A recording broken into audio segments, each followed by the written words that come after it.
Hammaga salom.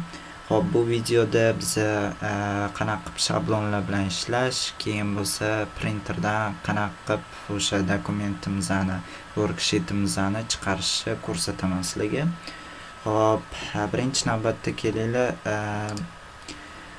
shablonlardan foydalanishni ko'rsataman. New ga kiramiz.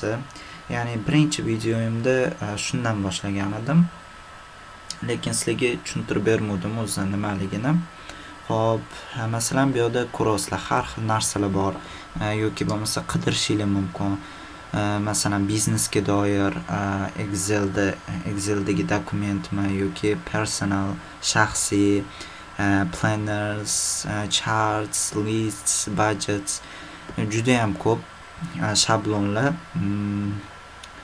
Xo'p, mana o'zingizlar ham ko'rgan bo'lsanglar kerak.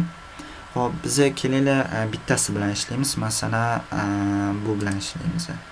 Xo'p, create'ni bosamiz.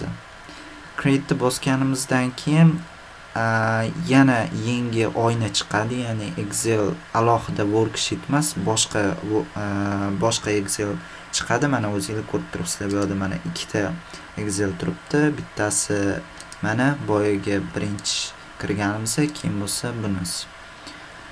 Xo'p, bu yerda savol berishingiz mumkin, nimaga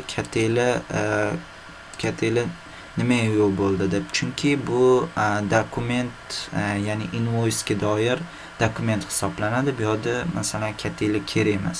Shuning uchun ham qo'ymagan. Xohlasanglar, agar katta bo'lishini xohlasanglar, view ga kirasizlar. Keyin bu yerda grid lines ga bosasizlar. Mana kattanglar chiqdi. Xo'p, endi printer to'g'risida gaplashsak, printni bosasizlar yoki bo'lmasa Ctrl+P klaviaturada ishlamoqchi bo'lsanglar. Xo'p, bu yerdan printni bossanglar chiqarish boshlaydi. Ko'plar o'ylaydiki print pastda deb.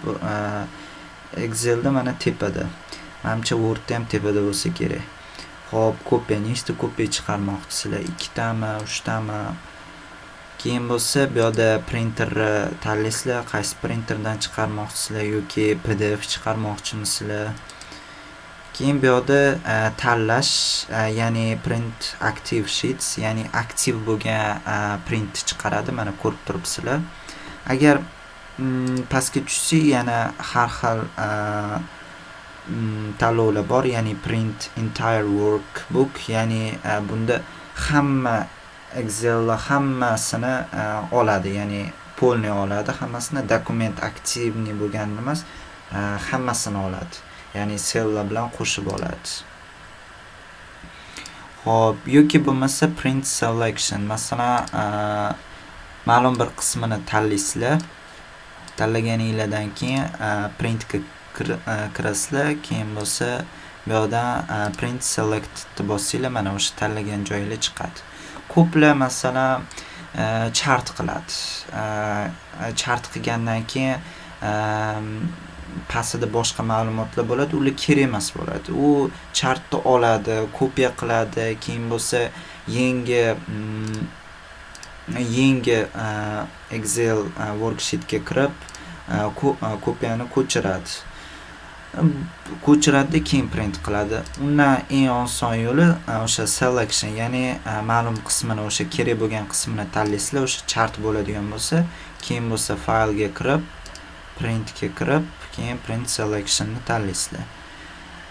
Xo'p, keyin bu yerda pages, ya'ni betlarni tanlasanglar bo'ladi.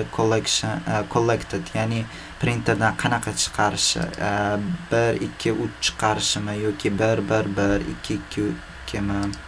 Keyin bu yerda portrait orientation. Portrait orientation agar tanlaydigan bo'lsanglar, mana o'sha agar A4 formati bo'lsa shunaqa chiqarib beradi, yoki bo'lmasa landscape. Ko'pincha landscape chiqarishadi Excelda, sababi ma'lumotlar juda ham katta. Shuning uchun ham ko'pincha men ko'p ko'rganman, shu landscape turida chiqarishadi. Keyin bu yerda tanlaysizlar, letter bo'lsinmi, autor bo'lsinmi yoki bo'lmasa yana boshqa turlari mavjud. More proper size ga kirsanglar. Keyin custom margins, ya'ni chetidan qancha qism ortib qolishi bu yerda fit all comes on one page. Ya'ni bitta page-ga hozir bu bitta page-ga hamma ma'lumot tiqqan. Agar xohlasanglar boshqa betlarda ham bitta ma'lumotni masalan bo'lib boshqa varroqlarda ham chiqarish mumkin. Xo'p, e'tiboringiz uchun rahmat.